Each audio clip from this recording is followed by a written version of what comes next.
Namaste, welcome to Khadri News.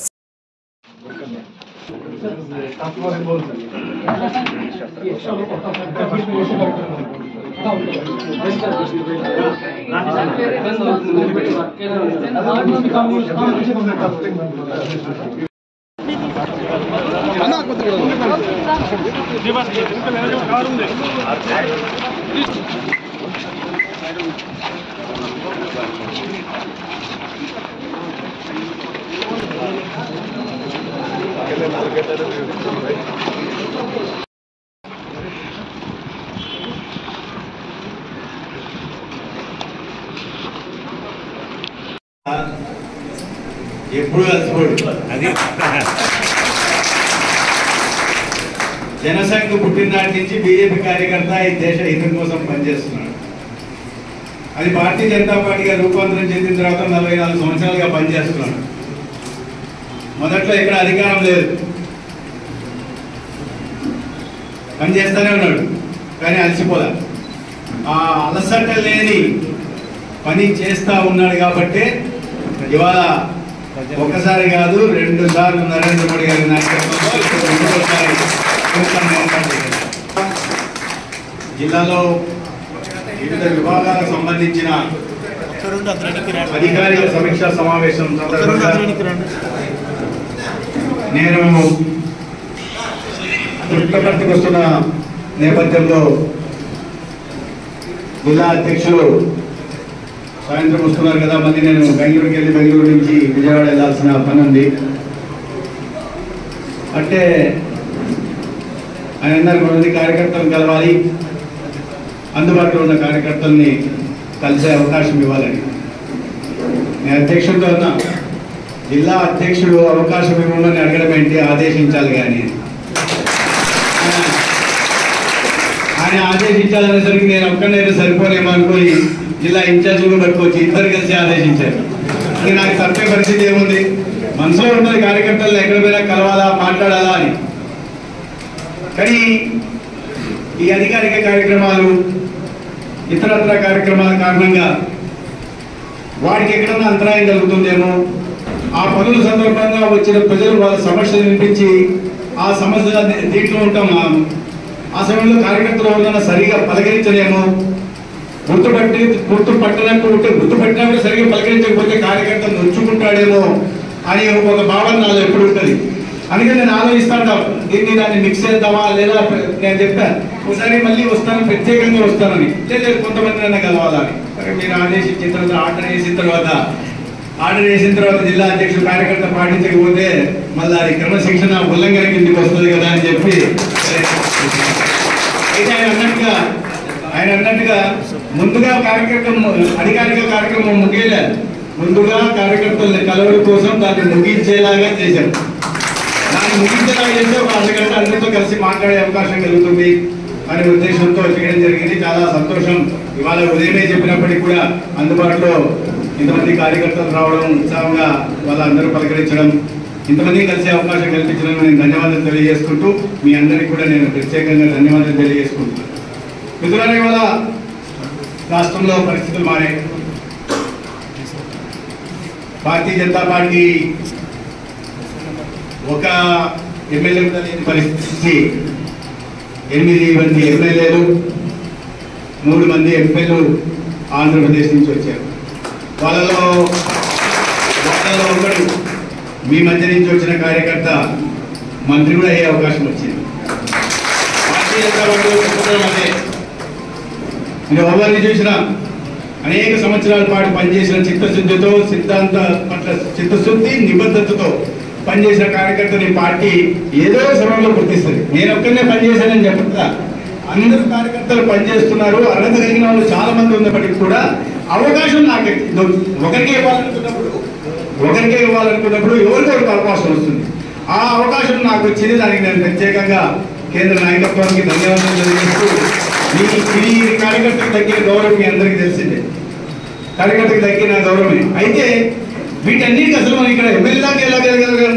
Party సరే పనిచేస్తున్నాం కాబట్టి, పార్టీ సరే కార్యకర్త మంచి లక్షణాలు ఉన్నాయి, చాలా సుదీర్ఘ కాలంగా పనిచేస్తున్నాడు, ఇప్పుడు ఎలక్ట్రల్ పాలిటిక్స్ లో పోవాలనుకుంటున్నా అంటే పార్టీ సీట్ ఇచ్చింది. దానికి కూడా చాలా మంది అర్హులు ఉన్నారు. ఆర్టీసీ ఇచ్చిన క్రమంలో కూడా చాలా మంది అడుగుతున్నారు. అయినప్పటికీ కూడా అవకాశం మళ్ళీ మనకు వచ్చింది. అది కూడా మనం సొంత ఊళ్ళో కాకుండా ధర్మవరం లాంటి నియోజకవర్గంలో తీసుకెళ్లి పోటీ చేసే పని కూడా పార్టీ పెట్టింది. అయితే ఆ సందర్భంగా మనం పూర్తిగా కొత్త నియోజకవర్గం మనం ఒప్పుకోవాలి. మనం ఎక్కడ అబద్ధాలు చెప్పాల్సిన అవసరం లేదు. నేను పుట్టపర్తిలో ఎక్కువ తెలుసుకునే నాకు ధర్మవరం కన్నా పుట్టపర్తి కాస్త ఎక్కువ తెలుసు. మన సందిరెడ్డి శ్రీనివాస్ గారి నియోజకవర్గం కానీ గురవకొండ కానీ గుంతకల్ ఇంకా ఎక్కువ తెలుసు. అది ఏంటంటే ఎప్పుడు ప్రోగ్రామ్ చేస్తుంటారు, పోతా ఉంటాం కాబట్టి అక్కడ తెలుసు.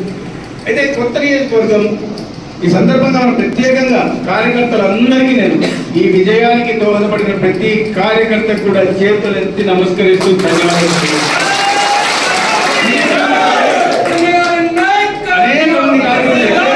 ఎక్కడెక్కడి నుంచో వచ్చేస్తుంది.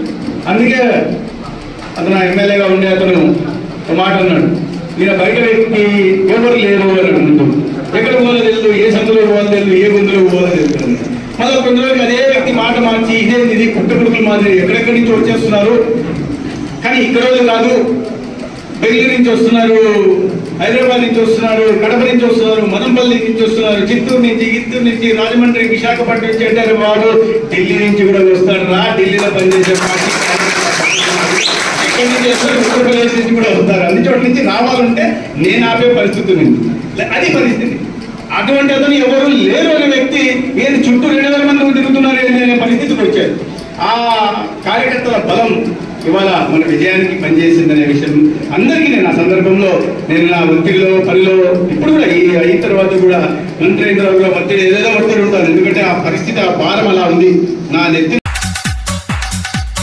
బటన్ నొక్కుడు కార్యక్రమం బాధితులంతా బటన్ నొక్కుడు కార్యక్రమం బాధితులను ఎందుకంటానంటే బటన్ నొక్కి డబ్బులు ఇచ్చి వాళ్ళతో రెట్టింపు డబ్బులు వెనక్కి తీసుకునేటువంటి కార్యక్రమంలో భాగంగా ఓవైపున మద్యం ధరలు పెంచడం, ఇసుక ధరలు పెంచడం, నిత్యావసర వస్తువుల ధరలు కూడా పెంచడం, గ్యాస్ ధర పెంచడం, డీజిల్, పెట్రోల్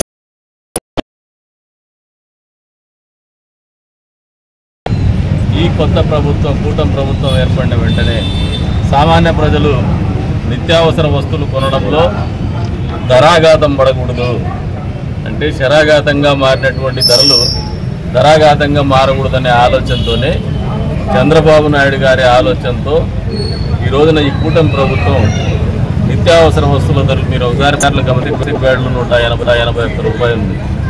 అదే రకంగా స్టీమ్ రైసు, క్వాలిటీ రైస్ కూడా మార్కెట్ కంటే 10 రూపాయలు తక్కువగా అమ్ముతున్నారు. దానికి కూడా రిస్ట్రిక్షన్స్ ఏమి లేవు ఇంత అని చెప్పేసి ఎవరైనా వాళ్ళ ఐడెంటిటీ చూపించేసి పౌరుడైతే చాలు కొనుక్కొని పోయేటువంటి పరిస్థితి. ఎక్కడ కూడా హర్డిల్ ఫ్రీ, హ్యాజిల్ ఫ్రీ రెండు కూడా ఎక్కడ కూడా ఇబ్బంది లేనటువంటి పరిస్థితుల్లోనే నిత్యావసర వస్తువుల ధరలు కిందికి దింపాలా, ప్రజలకు అందుబాటులోకి తీసుకురావాలా అనే ఆలోచనతో చేస్తున్నటువంటి కార్యక్రమం ఇది. ఈ ప్రభుత్వం చిత్తశుద్ధి అనేది మీరు ఒకసారి గమనిస్తే గడిచిన 40 రోజుల ప్రభుత్వం ఈ 40 రోజుల్లోనే దాదాపు 40 రోజులు కూడా కాల 13వ తారీఖున పొలువు తీరింది. ఇంకా 13వ తారీఖు నెల రోజులు కూడా కాల. నెల రోజుల్లోనే ఇచ్చినటువంటి హామీలు నిలబెట్టుకునేటువంటి క్రమంలో పేద ప్రజల్ని దృష్టిలో పెట్టుకొని అందరికీ కూడా సామాజిక భద్రత కల్పించాలా, కుటుంబ భద్రత కల్పించాలనే ఆలోచనతోనే సామాజిక పెన్షన్లు ఇచ్చినటువంటి మాటకు కట్టుబడి మొదటి 1వ తారీఖున 7,000 రూపాయలు ఇచ్చున్నారు. 3,000 రూపాయలు 4,000 చేసినాం. అదే రకంగా 4 పెంచినటువంటి పెన్షన్ గడిచిన 3 నెలలకు కూడా బకాయి రూపంలో 7,000 రూపాయలు చెల్లించడం జరిగింది. అంతేకాకుండా ఇసుక 8వ తారీఖున ఇసుక చెప్పినటువంటి ఇసుక ఉచిత విధానం దాన్ని కూడా తప్పులు పట్టేటువంటి ప్రయత్నం జరుగుతుంది. కానీ ఈ రోజున కుటాగుల దగ్గర పోయి నిలబడి చూస్తే తెలుస్తుంది ఎంత పెద్ద సంఖ్యలో ఇసుక వినియోగదారులు, భవన నిర్మాణ కార్మికులు క్యూలో ఉండి మరి తీసుకోవాలనేటువంటి పరిస్థితి. ఇంకా ఎవరైనా కూడా కావాలంటే పోయేసి వాగులు వంకల్లో ఎక్కడైనా ఉంటే చంద్రబాబు నాయుడు గారు ముఖ్యమంత్రి గారే, గౌరవ ముఖ్యమంత్రి గారే చెప్తూ ఉన్నారు, వాళ్ళ ఇంటి అవసరాలకు ఏదైనా కావాలన్నా, వాళ్ళ వినియోగానికి ఏదైనా కావాలన్నా కూడా ఎద్దుల బండో లేదంటే ట్రాక్టర్ తీసుకుని పోయేసి తోలుకోమని చెప్పేసి కూడా చెప్తాను. ఎందుకంటే పారదర్శకంగా పేద ప్రజల కోసం ఇచ్చినటువంటి ప్రభుత్వం కూడా లేదని కూడా చెప్తాను. అంతేకాకుండా ఈసారి చెప్తూనే ప్రభుత్వం ఏర్పడినటువంటి వెంటనే మొదటి సంతకము మెగా డిఎస్సి మీద పెడతామని చెప్పేసి మెగా డిఎస్సి పెట్టినటువంటి కార్యక్రమం. గదిలో కూడా మెగా డిఎస్సిలో పరీక్షల్లో పోటీ రాయబోయేటువంటి అభ్యర్థులకు కూడా ఉచిత శిక్షణ శిబిరం కూడా ఏర్పాటు చేయబోతున్నామని చెప్పేసి కూడా ఈ సందర్భంగా తెలియజేస్తున్నాం. తొందరలోనే వాటి వివరాలు కూడా వెల్లడిస్తాం. మరి చెప్పిన ప్రతి మాట కట్టుబడే ఈ ప్రభుత్వం ముందుకు పోతా ఉంది. ఈ రాష్ట్రంలో ఏదైతే కొరవడిందో గత ప్రభుత్వ హయాంలో, ప్రజల్లో సంతోషం లేదు, ప్రజలకు చేయడానికి పని లేదు. అదే రకంగా ల్యాండ్ టైటిలింగ్ యాక్ట్ పేరుతో వాళ్ళ ఆస్తులకు కూడా భద్రత లేనటువంటి పరిస్థితుల నుంచి ల్యాండ్ టైటిలింగ్ యాక్ట్ నుంచి కూడా విముక్తి కల్పిస్తూ దాన్ని రద్దు చేయడం కూడా జరిగింది. అంటే ఇన్ని రకాలుగా ప్రజల జీవితాల్లో సంతోషాన్ని నింపేటువంటి కార్యక్రమం ఈ ప్రభుత్వం చేస్తూ ఉంది. చంద్రబాబు నాయుడు గారి ఆలోచన ఒక్కటే, ఈ రాష్ట్రం సర్వతోముఖాభివృద్ధి పూర్తి స్థాయిలో సర్వతోముఖాభివృద్ధి జరగాల. అంతేకాకుండా సంతోషమే సూచికగా ప్రజల జీవితం ఇక్కడ ఉండాలా, జీవన ప్రమాణాలు ఉండాలనే ఆలోచన. సంతోషమే సూచిక అంటే ప్రతి ఒక్క కుటుంబంలోనూ కూడా ఆనందం వెల్లివిరిసే విధంగానే పరిపాలన ఉండాలనే ఆలోచనతోనే చేస్తున్నటువంటి ఈ ప్రయత్నం భవిష్యత్తులో అన్ని రాష్ట్రాల్లో ఉన్నటువంటి ప్రభుత్వాలకు కూడా ఆదర్శంగా నిలవబోతుందని చెప్పేసి కూడా వాస్తవాన్ని తెలియజెప్పుకుంటూ మరొకసారి ఈ రోజున ప్రజలందరికీ కూడా అభినందనలు, శుభాకాంక్షలు తెలుపుతా ఉన్నాను. ఒక మంచి కార్యక్రమం మీ ముంగిటికి వచ్చింది, మీ వాకిట్లోకి వచ్చింది, మీకోసం వచ్చిందని చెప్పేసి పేద ప్రజలకు తెలియజేస్తూ గౌరవ ముఖ్యమంత్రి గారికి, గత ప్రభుత్వాన్ని కూడా ప్రజలు అందరూ కూడా మనస్ఫూర్తిగా అభినందించాలా, వాళ్ళని ఆశీర్వదించమని చెప్పేసి కూడా కోరుతాను. నిన్నటి దినము సోషల్ మీడియాలో అయితేనేమి, అదేవిధంగా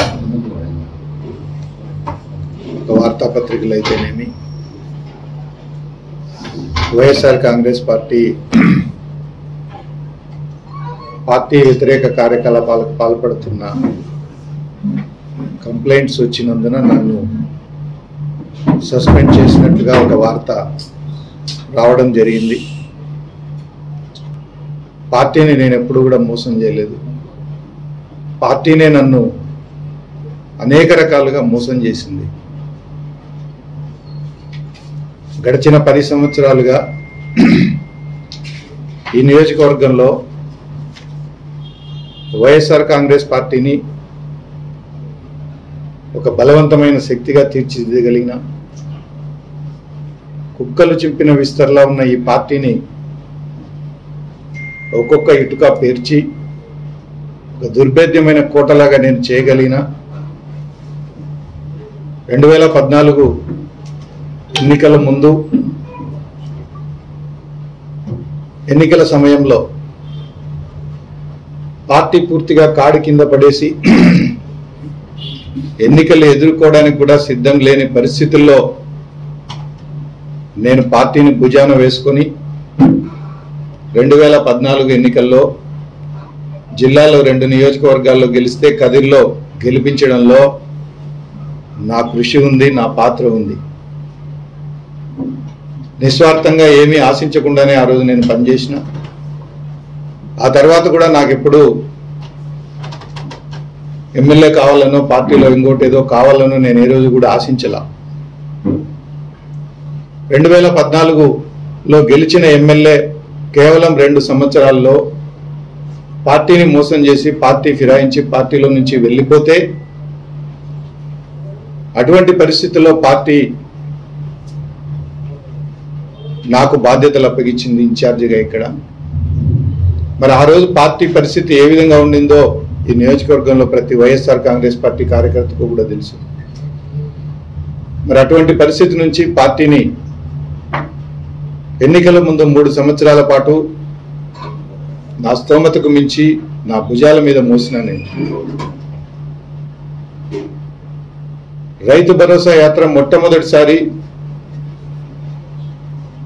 రాష్ట్ర వ్యాప్తంగా కూడా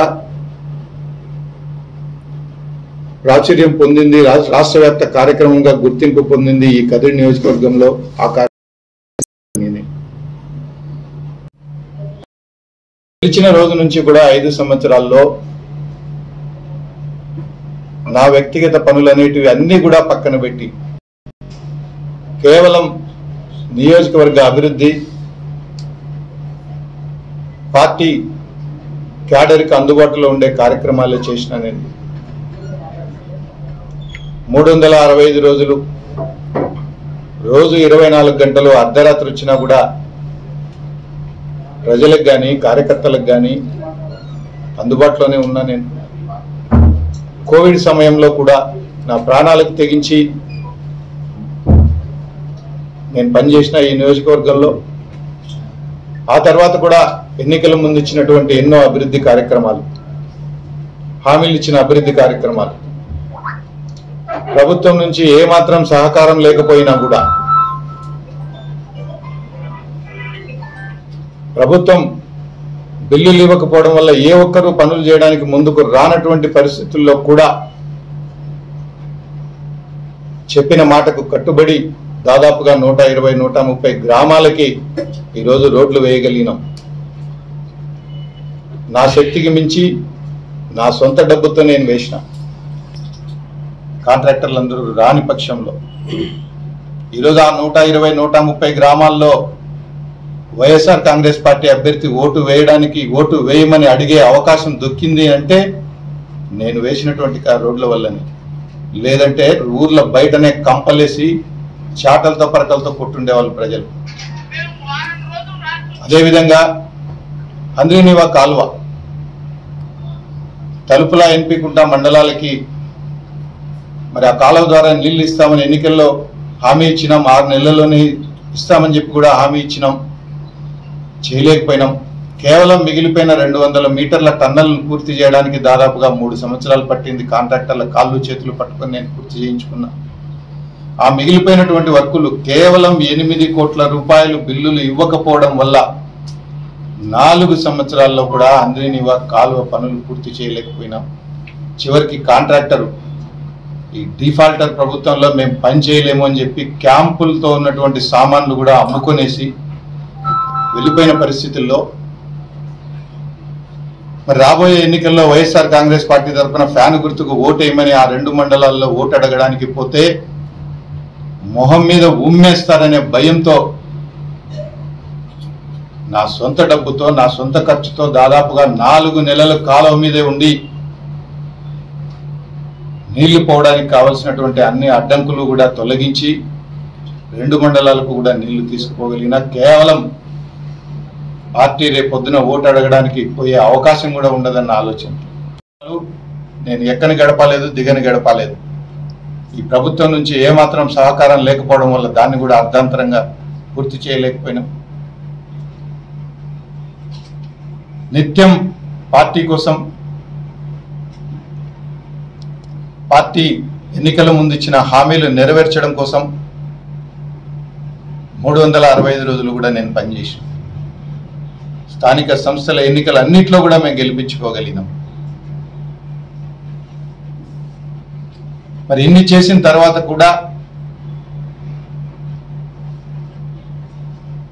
గడప గడప కార్యక్రమం అనే మొదలు పెట్టడం, మరి గడప గడప కార్యక్రమానికంటే ఎంతో ముందు దాదాపుగా 2 సంవత్సరాలకు ముందే ఇక్కడ అభ్యర్థిని మార్చాలని, కొత్త అభ్యర్థిని తీసుకురావాలన్న నిర్ణయం తీసుకోవడం కూడా జరిగింది. అయినా కూడా ఏ రోజు నేను పార్టీకి వ్యతిరేకంగా కానీ నాయకత్వానికి వ్యతిరేకంగా ఒక మాట కూడా మాట్లాడలేదు. 2 సంవత్సరాల ముందే ఇక్కడ నిర్ణయం తీసుకున్నారు వాళ్ళ స్వార్థం కోసం.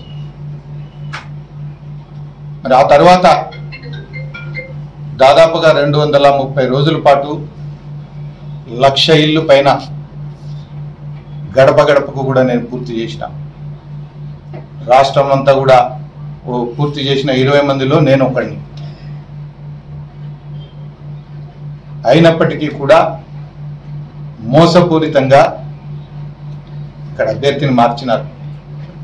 అయినా కూడా నేను ఏ రోజు కూడా ఎవరిని నిందించలేదు, ఎవరిని ఏం మాట్లాడలేదు కూడా. దాదాపుగా ఇదే మాట గౌరవ మాజీ ముఖ్యమంత్రి గారు కూడా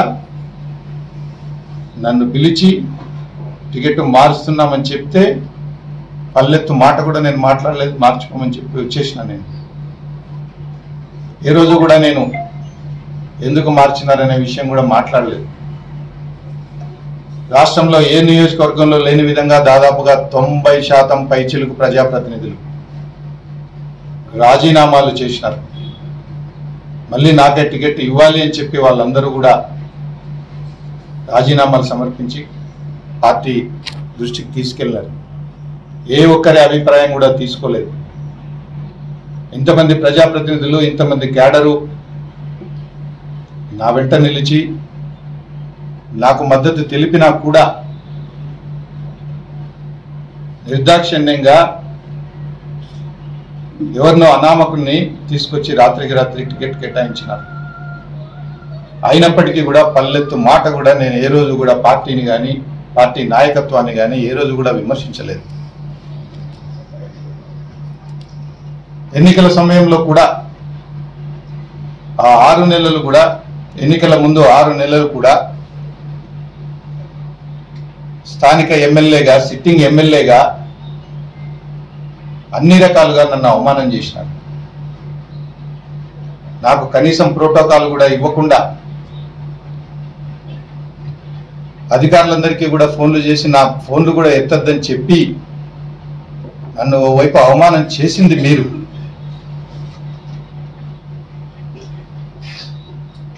స్వయంగా ముఖ్యమంత్రి గారు కూడా నాతో ఏ రోజు కూడా ఫలానా వాళ్ళని మేము క్యాండిడేట్ గా పెడుతున్నాము, ఆ అభ్యర్థి గెలుపు కోసం పని చెయ్యి అని మాట వరుస కూడా నాకు చెప్పలేదు. కదిరికి వచ్చినప్పుడు నా ఇంటికి 50 మీటర్ల దూరంలో పోతున్న సమయంలో కూడా మాట వరుస కూడా నన్ను పిలిపించలేదు, నాకు పార్టీకి పనిచేయమని చెప్పలేదు. పోనీ కనీసం ఇక్కడ నిర్ణయించిన అభ్యర్థి అయినా నాకు కనీస గౌరవం ఇచ్చినాడా అంటే లేదు. ఇంకా కొంతమంది కోవర్టు వెధవలు చుట్టూ చేరి సిద్ధారెడ్డి ప్రచారం చేస్తే 10,000 పోతాయి, 20,000 మైనస్ అవుతాయి, రాకూడదు అని చెప్పినారు. అయినా కూడా నేను ఏ రోజు కూడా ఎవరిని పల్లెత్తు మాట కూడా లేదు పార్టీకి నష్టం జరుగుతుంది అని. ఎన్నికల ముందు ఇవే మాటలు మాట్లాడుంటే పార్టీకి నష్టం జరుగుతుందని చెప్పి నేను ఏ రోజు కూడా అన్ని అవమానాలు భరించి నా ఇంట్లో నేను మౌనంగా ఉండిపోయినా. నా వెంట ఉన్న క్యాడర్లో దాదాపుగా 90% పైచలకు పార్టీ నిర్ణయించిన అభ్యర్థికే పనిచేసినారు, పార్టీకే పనిచేసినారు. నేను ఎవరిని పార్టీ మారమనో, ఫలానా వాళ్ళకు ఓటు వేయమనో, ఫలానా వాళ్ళకు ఓటు వేయొద్దనో ఏ ఒక్కరికి కూడా చెప్పలేదు. ఎందుకంటే పార్టీ నన్ను కాదనుకుంది. నేను పోయి ప్రచారం చేస్తే పార్టీ అభ్యర్థి ఓడిపోతాడని చెప్పి ప్రచారం చేసినారు. కాబట్టి నేను పోయి ఓడించడం ఇష్టం లేక నా ఇంట్లో నేను మౌనంగా ఉన్నా.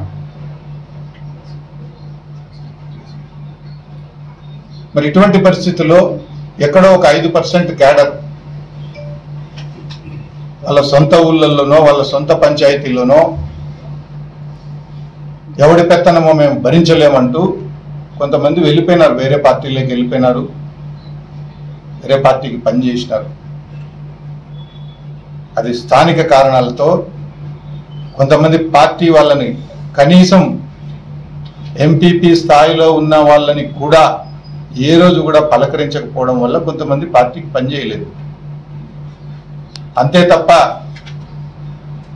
పార్టీకి వ్యతిరేకంగా మేము ఏ రోజు కూడా చేయలేదు. పార్టీనే మమ్మల్ని వద్దనుకొని,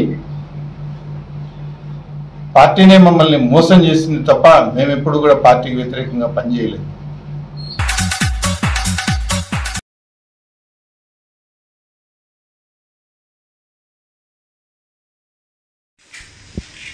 ఈరోజు Congress party SC department Sathya Sai జిల్లా నుంచి ముఖ్యమంత్రి గౌరవులైన శ్రీ నారా చంద్రబాబు నాయుడు గారికి లేఖ రాయడం ఏమంటే, ప్రధానంగా ఏమంటే సత్యసాయి జిల్లాలో 32 మండలాలు ఉన్నాయి. 32 మండలాలకు ప్రతి మండలానికి డాక్టర్ బిఆర్ అంబేద్కర్ పేరు మీద ప్రతి మండలానికి అంబేద్కర్ భవనం నిర్మించాలని చెప్పి కాంగ్రెస్ పార్టీ ఎస్సీ డిపార్ట్మెంట్ ద్వారాతో సీఎం గారికి ఒక లెటర్ రూపంలో పంపడం మెయిల్ ద్వారాతో పంపిస్తున్నాం. మండలంలో నా ఎస్సీ ఎస్టీ బీసీ మైనార్టీ పేద వర్గాలు ఏదైనా శుభకార్యాలు చేసుకోవాలన్నా, చిన్న చిన్న ఫంక్షన్లు చేసుకోవాలన్నా, ఏదన్నా మీటింగ్లో ఏదైనా ఏదైనా పెట్టుకోవాలన్నా కూడా చాలా ఇబ్బందికరంగా ఉంది. ఎందుకంటే ఫంక్షన్లు పెద్ద పెద్ద ఫంక్షన్ హాల్లో పెద్ద పెద్దవి ఉన్న దాంట్లో లక్షల కొద్దీ డబ్బులు బాడీలు కట్టలేక పెళ్లిళ్ళు కానీ శుభకార్యాలు చేసుకోవడానికి పేద వర్గాలకు చెందినట్టు ఏ కమ్యూనిటీ అయినా కూడా చాలా ఇబ్బంది పడుతున్నారు. దాన్ని దృష్టిలో పెట్టుకొని ప్రతి మండలానికి అంబేద్కర్ భవనం కావాలని చెప్పి నిర్మించిన తర్వాత అక్కడ ఉన్నటువంటి మండలంలో ఉన్న పేద ప్రజలకు ఉపయోగపడుతుంది ఎంతో కానీ అని చెప్పి తెలియజేస్తూ నేను నారా చంద్రబాబు నాయుడు గారికి Congress party SC department Sathya Sai జిల్లా నుంచి కూడా మనం విజ్ఞప్తి చేస్తూ ప్రతి మండలానికి డాక్టర్ బిఆర్ అంబేద్కర్ భవనం నిర్మించాలని చెప్పి మనం చేస్తున్నాం. ఇవి ఇప్పటివరకున్న వార్తా విశేషాలు. నమస్కారం.